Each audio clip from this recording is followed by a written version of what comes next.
JP Nadda ने BJP कार्यकर्ताओं के साथ बैठक की। बैठक में सीएम त्रिवेंद्र सिंह रावत भी शामिल रहे। बता दें कि बीजेपी प्रदेश अध्यक्ष बंशीधर भगत भी इनके साथ मौजूद रहे। पार्टी के संगठन और कार्यक्रम को लेकर चर्चा हुई। जेपी नड्डा का उत्तराखंड में का आज तीसरा दिन है दौरे का। बता दें कि राष्ट्रीय अध्यक्ष बीजेपी के जेपी नड्डा का देशव्यापी 120 दिन का दौरा है, जिसकी शुरुआत उन्होंने उत्तराखंड से की थी और आज उत्तराखंड में उनका तीसरा दिन है। जेपी नड्डा जब उत्तराखंड पहुंचे थे तो पहले दिन ही बैठकों का दौर शुरू हो गया था। उन्होंने सांसदों और विधायकों के साथ भी बैठक की, प्रेस कॉन्फ्रेंस की थी और आज बैठक में उनके साथ सीएम त्रिवेंद्र सिंह रावत भी शामिल रहे। जेपी नड्डा ने बीजेपी कार्यकर्ताओं के साथ बैठक की।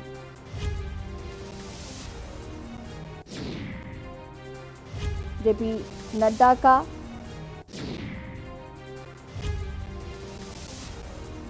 उत्तराखंड दौरे का आज तीसरा दिन है।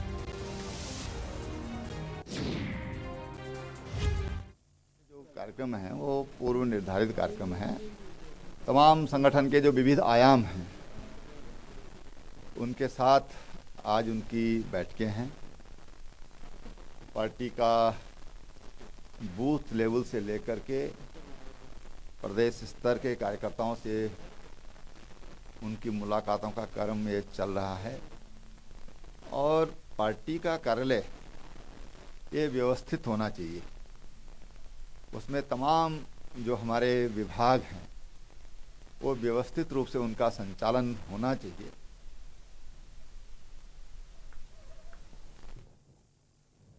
और इसी खबर पर ज्यादा जानकारी के साथ राजेश वर्मा जी हमसे लाइव जुड़ चुके हैं। राजेश जी, बीजेपी राष्ट्रीय अध्यक्ष जेपी नड्डा का आज उत्तराखंड में तीसरा दिन है और लगातार जो बैठकों का दौर है वो जारी है। आज के कार्यक्रम सबसे पहले आपसे जान लेते हैं उनके।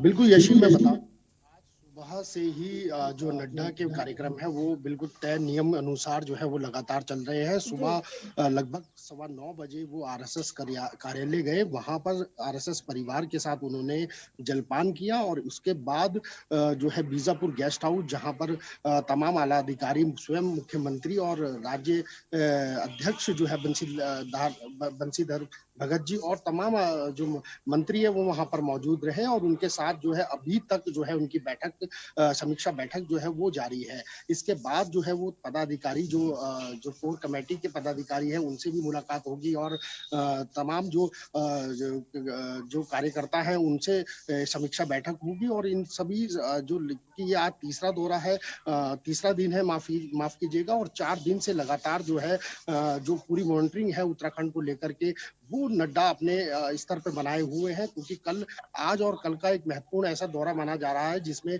बूथ स्तर के जो कार्यकर्ता है उन तक से जो है नड्डा बात करेंगे और तमाम विषयों को लेकर के किस तरीके की रणनीति जो है आगामी चुनाव को लेकर के यशी होगी, वो तमाम चीजों को लेकर के एक प्लेटफॉर्म जो है आने वाले आगामी चुनाव को लेकर के बात करें या कार्यकर्ताओं को एकजुट एक प्लेटफॉर्म पर लेकर के काम करने की बात करें, तो तमाम इन चीजों को लेकर के जो सरकार के साथ कहीं जो गैप रह गया है, कई लोगों में ऐसी सुनने में पहले भी खबरें आई थी कि मंत्रियों का जो है सरकार के साथ कोऑर्डिनेशन नहीं बन पा रहा है, विधायकों का नहीं बन पा रहा है, तो इन सभी गिले शिकवों को जो है आज जो है नड्डा या 2 दिन के अंदर जो कार्यक्रम अभी शेष रहता है उसको क्लियर करके इन सब चीजों का निचोड़ निकालने के बाद फिर आगे किस तरीके की रणनीति निकलेगी भाजपा की, वो एक महत्वपूर्ण देखने वाली होगी। और जिस तरीके से संगठन को लगातार मजबूत करने का काम नड्डा कर रहे हैं, तो वो एक इस समय अगर प्रदेश में देखा जाए तो कहीं ना कहीं एक बीजेपी की जो लहर है वो साफ तौर पे देखने को मिल रही है।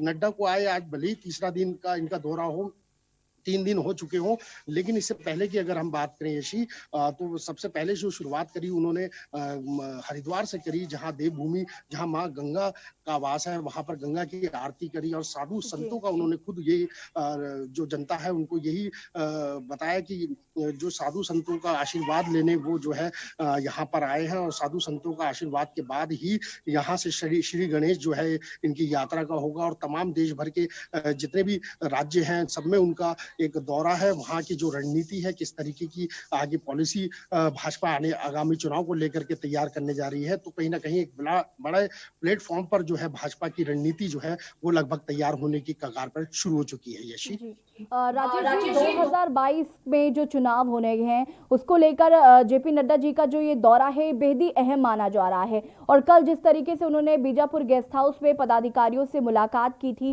कार्यकर्ताओं से मुलाकात की थी, वहां पर उन्होंने एक स्टेटमेंट दिया था कि मैं नहीं हम की विचारधारा से काम होता है। तो कहीं ना कहीं उनका जो क्लियर कट बात है कि जो 2022 के चुनाव को लेकर ये जो दौरा है ये कहीं ना कहीं बेहद जो अहम माना जा रहा था, और कहीं ना कहीं उनके आने की वजह से बीजेपी में काफी फर्क भी पड़ रहा है, कार्यकर्ताओं में काफी फर्क नजर आ रहा है।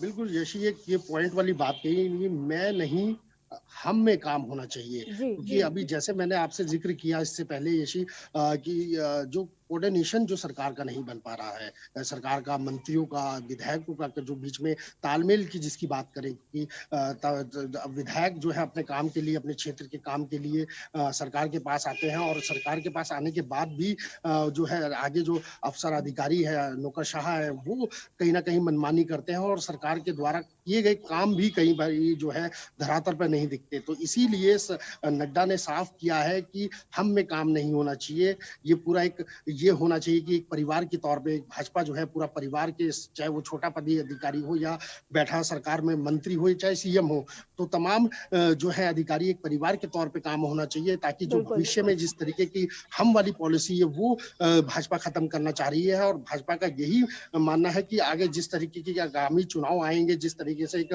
भाजपा जो है मजबूत हो रही है, प्रधानमंत्री के नेतृत्व में सारे जो केंद्र से लेकर जो योजनाएं, उत्तराखंड की जी बात करें या ऑल राज्यों की भी बात करें, तो लगातार प्रयास जो है सरकार का निश्चित तौर पे सामने धरातल पे देखने को भी मिल रहा है।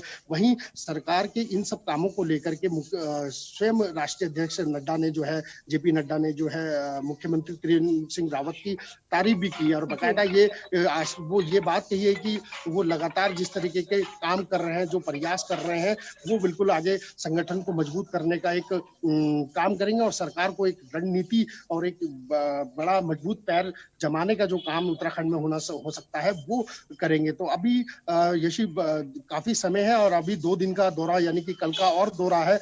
तमाम लोगों से अभी नड्डा जो है 1 to 1 करके बात करेंगे, लेकिन कहीं पहाड़ी ऐसे क्षेत्र है जहां पर नड्डा से मिलने के कार्यकर्ता तो आए हैं, लेकिन कई ऐसी चीजें हैं, कोविड का काल चल रहा है, तो नड्डा इन चीजों को भी इग्नोर कर रहे हैं, और बाकायदा वीडियो कॉन्फ्रेंसिंग के द्वारा जो है वो कार्यकर्ताओं से भी इनसे संवाद करेंगे, और ताकि पहाड़ के क्षेत्र में कितना विकास होना चाहिए और किन चीजों को लेकर के आगे भाजपा की रणनीति होनी चाहिए, वो तमाम ऐसे मुद्दे हैं जिनको लेकर के जो आने वाले चुनाव है 2022 के जो चुनाव है उनको लेकर के भाजपा कमर कसती हुई दिखाई दे रही है। यशी राजेश जी, जैसे हम लोग पूर्व में भी इस बारे में बात कर रहे थे कि कहीं ना कहीं जो लोग थे वो विधायकों और सांसदों से नाराज चल रहे थे, और बंशीधर भगत ने भी कई बार चेतावनी विधायकों और सांसदों को दी थी कि अपने काम में ध्यान दें और इस तरीके की राजनीति ना करें, मतलब आपसी पार्टी के अंदर राजनीति ना की जाए। कल जब बात की जेपी नड्डा जी ने विधायकों और सांसदों से उनकी बातचीत होनी थी, उसमें क्या कुछ निकल कर सामने आया? क्या उनकी समझाइश से विधायकों और जो सांसद है उनको समझ में आया है?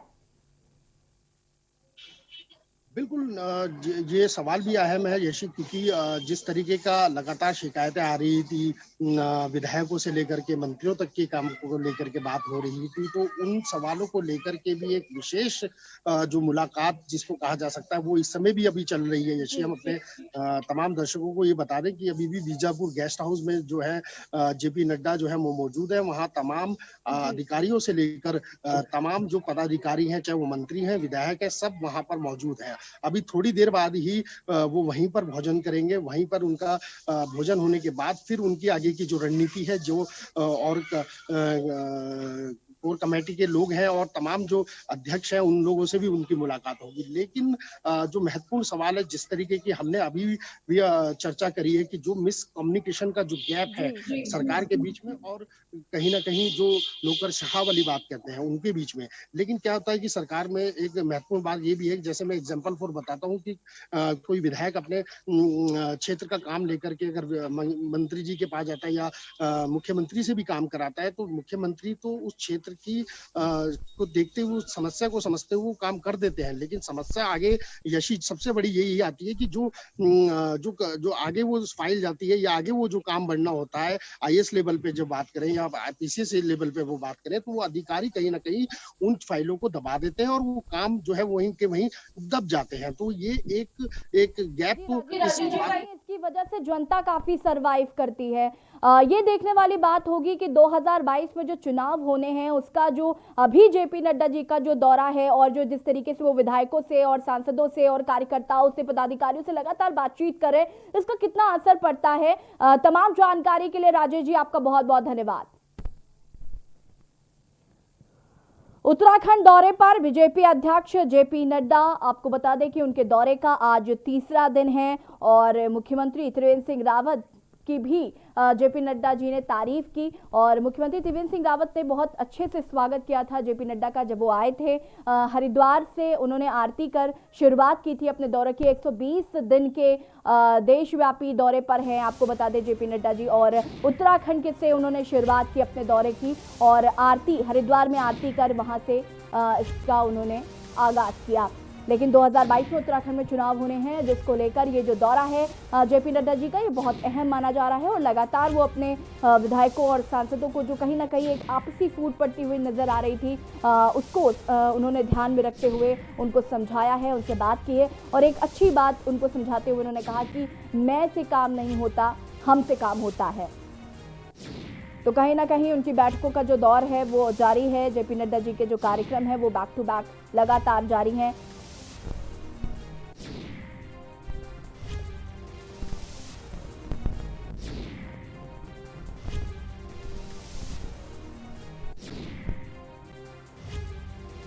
इससे पहले जो बैठक हुई थी उसमें त्रिवेंद्र सिंह रावत भी शामिल थे और उनके साथ प्रदेश अध्यक्ष बंशीधर भगत भी थे।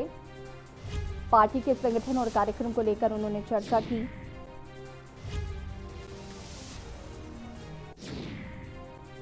और जेपी नड्डा जी ने मुख्यमंत्री त्रिवेंद्र सिंह रावत की भी तारीफ की।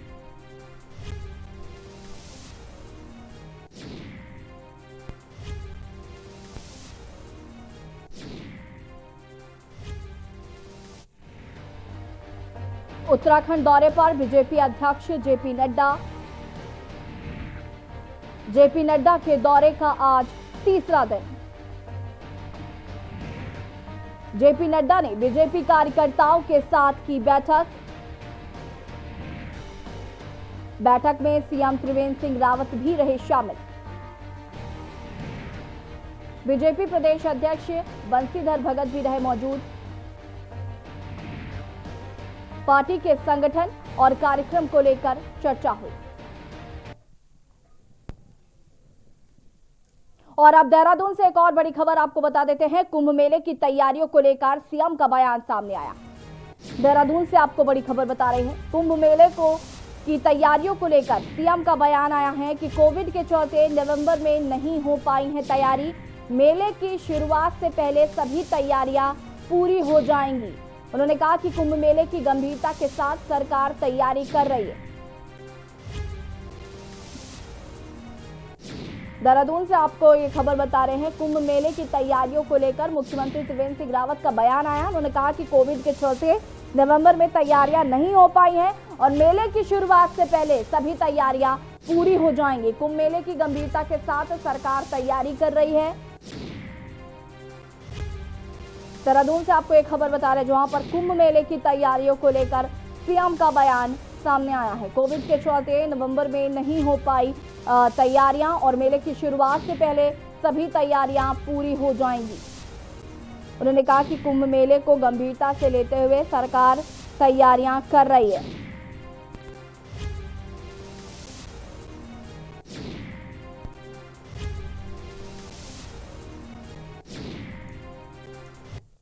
अगर किसी भी शख्स में जज्बा, जोश, जुनून और अपने काम के प्रति ईमानदारी से निभाने का कर्तव्य हो तो दुनिया की कोई ताकत उसे कामयाब होने या मंजिल तक पहुंचने या पहुंचाने से नहीं रोक सकती। देखिए इस रिपोर्ट में।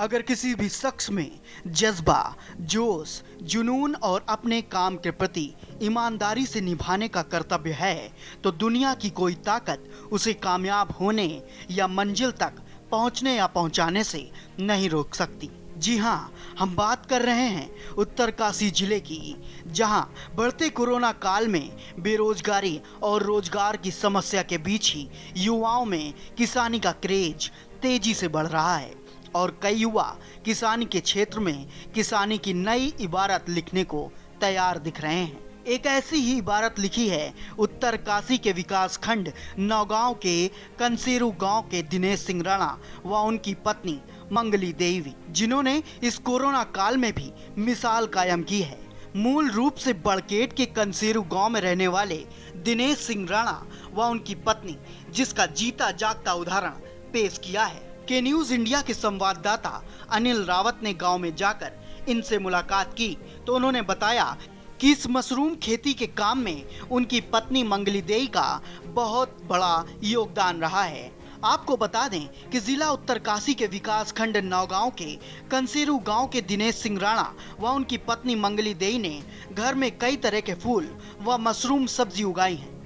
इतना ही नहीं, उन्होंने इस कोरोना काल में इस प्रकार का काम कर आर्थिक स्थिति को और मजबूत कर लिया है। बावजूद इसके उन्होंने आत्मनिर्भर बनने को लेकर एक नई पहल की है, जो कि अपने आप में सराहनीय कार्य है।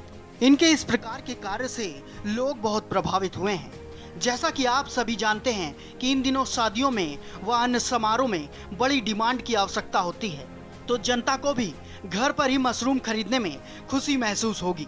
इतना ही नहीं, उन्होंने घर में कई तरह के फूल, फल व मशरूम जैसी सब्जी उगाकर बाजारों में लाकर अच्छी सी आमदनी पाकर परिवार को आत्मनिर्भर बनाया। उत्तरकाशी से के न्यूज के लिए अनिल रावत की रिपोर्ट।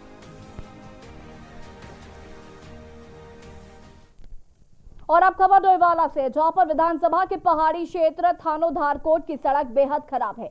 9 किलोमीटर लंबी सड़क का डामर पूरी तरह से उखड़ जाने से लोग जान हथेली पर रखकर इस मार्ग पर आवाजाही कर रहे हैं।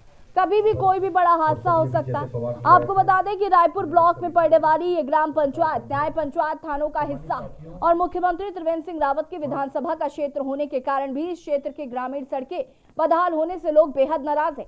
तो वहीं सूबे के पूर्व मुख्यमंत्री और कांग्रेस के नेता हरीश रावत ने भी इस बदहाल सड़क के नवीनीकरण की मांग को लेकर सरकार को चेतावनी देते हुए कहा कि अगर मुख्यमंत्री की विधानसभा के पहाड़ी क्षेत्र की सड़क का ये हाल है तो फिर और सड़कों की बदहाली का अंदाजा लगाया जा सकता है। इसलिए अगर इस सड़क की मरम्मत और डामरीकरण जल्द नहीं हुआ तो वो सरकार के खिलाफ उपवास पर बैठेगी।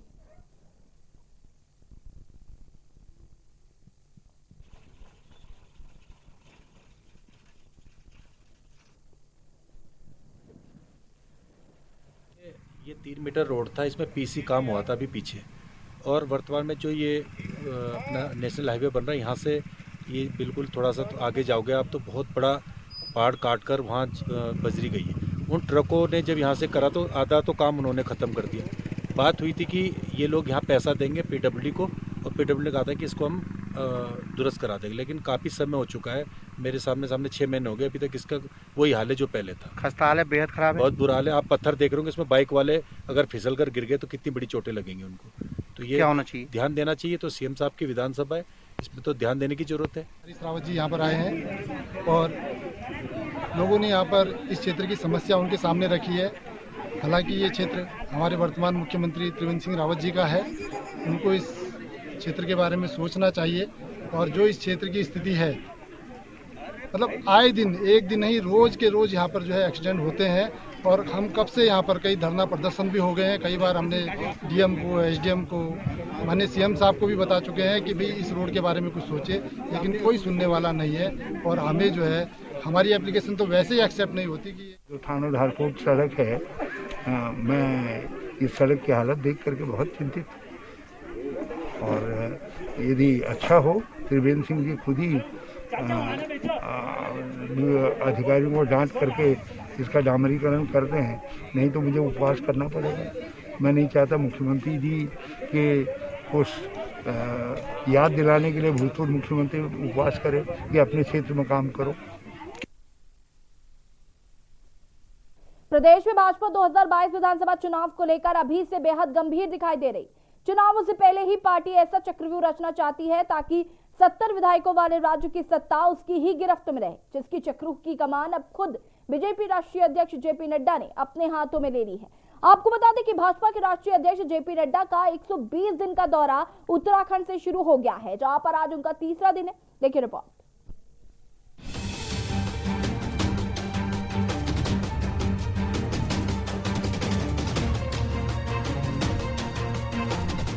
जेपी नड्डा राष्ट्रीय अध्यक्ष बनने के बाद पहली बार उत्तराखंड के 4 दिवसीय दौरे पर हैं।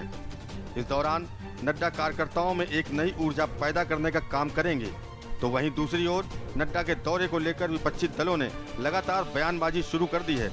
विपक्ष लगातार यह आरोप लगाता चला आ रहा है कि 57 विधायकों के साथ जोर शोर से सत्ता में आई बीजेपी की डबल इंजन की सरकार ने प्रदेश में कुछ काम नहीं किया है।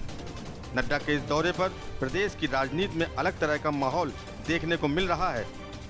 भाजपा के राष्ट्रीय अध्यक्ष जेपी नड्डा के दौरे को लेकर विपक्षी दलों ने राज्य सरकार पर निशाना साधना शुरू कर दिया है। उत्तराखंड में अपनी पैठ जमाने की जद्दोजहद में लगी आप ने राष्ट्रीय अध्यक्ष के दौरे को लेकर कहा कि राज्य सरकार से जनता पूरी तरह से त्रस्त है।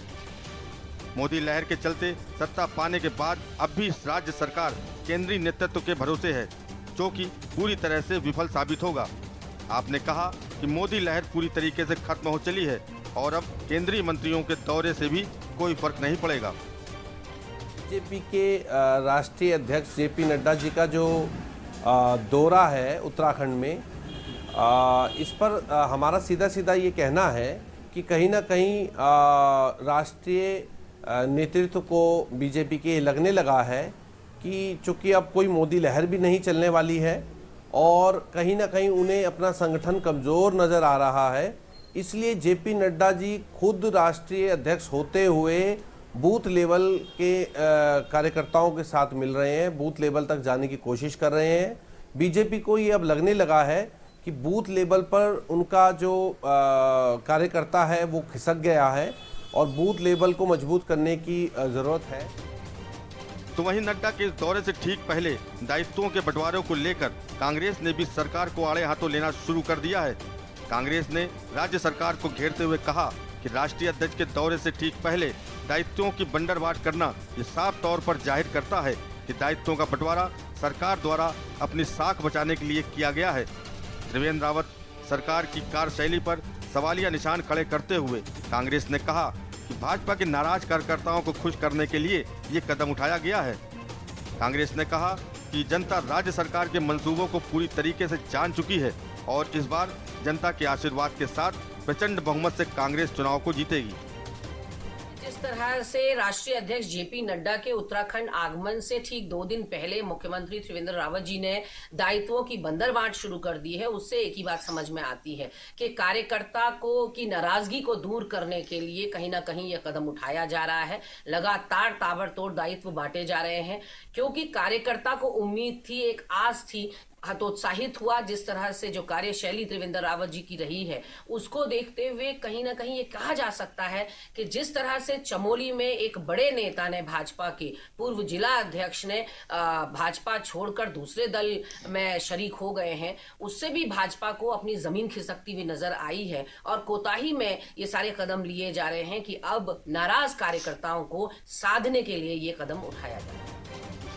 भाजपा के राष्ट्रीय अध्यक्ष जेपी नड्डा के दौरे को लेकर जहां विपक्षी दल सरकार पर हमलावर होता दिखाई दे रहा है, तो वहीं अब सत्ता में बैठी भाजपा सरकार भी मैदान में उतरकर विपक्षी दलों का डटकर सामना करने को आ गई है। भाजपा का कहना है कि कांग्रेस का अब खुद का कोई वजूद नहीं रह गया है, जिसके चलते उनके पास अब कोई सार्थक मुद्दा नहीं है। भाजपा का मानना है कि राष्ट्रीय अध्यक्ष जेपी नड्डा का दौरा प्रदेश के लिए बहुत महत्वपूर्ण साबित होगा। वहीं दूसरी ओर नड्डा के दौरे पर जहां आम आदमी पार्टी ने सरकार को आड़े हाथों लिया है, तो वहीं भाजपा ने भी आप को आईना दिखाना शुरू कर दिया है। भाजपा का कहना है कि आम आदमी पार्टी दिल्ली में ही जनता से किए हुए वादों को पूरा करने में विफल साबित हुई है। माननीय नड्डा जी का उत्तराखंड दौरा निश्चित तौर पर प्रदेश के लिए भी बहुत महत्वपूर्ण है और वे इस दौरान जहाँ पर हमारे ज़मीनी कार्यकर्ताओं से भेंट करेंगे, बात करेंगे, वहीं मंत्रिमंडल की बैठक से भी समीक्षा की जाएगी। इसी प्रकार से कोर कमेटी में बैठ करके भी जरूरी निर्णय लिए जाएंगे। तो कांग्रेस को ये पता ही नहीं है कि नड्डा जी के कार्यक्रम का स्वरूप क्या है, उनका एजेंडा क्या है, क्योंकि कांग्रेस के अपने संगठनात्मक रूप में इस प्रकार की कोई गतिविधि होती नहीं है। वहाँ तो परिवारवाद चलता है या फिर केवल भीड़वाद चलता है। यहाँ संगठन है और संगठन आधार पर हम लोग काम करते हैं और सरकार और संगठन मिल करके काम करते हैं। भाजपा का मानना है कि आपने हमेशा से ही दोगली राजनीति करने का काम किया है और वही काम अब पार्टी उत्तराखंड में भी कर रही है। इसके साथ ही बीजेपी ने कांग्रेस पर भी निशाना साधना शुरू कर दिया है। अब देखना यह है कि जेपी नड्डा के कार्यक्रम के पहले और क्या क्या बयान सामने आते हैं। देहरादून से के न्यूज के लिए अशोक कुमार की रिपोर्ट। उत्तराखंड की बुलेटिन में फिलहाल इतना ही। देखते रहिए के न्यूज जरिया। नमस्कार।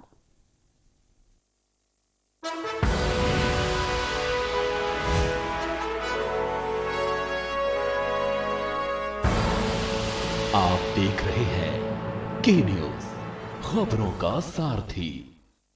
फिट रहना है तो फिटनेस हेल्थ ऑयल ले आओ। You are corrupt. हाँ, करेक्ट होता है बाबूजी। सही बोले हैं, तो ले आइए फिटनेस हेल्थ ऑयल। लम्हे छोटे से ये जिंदगी से भरे, इन्हें हाथों में भर ले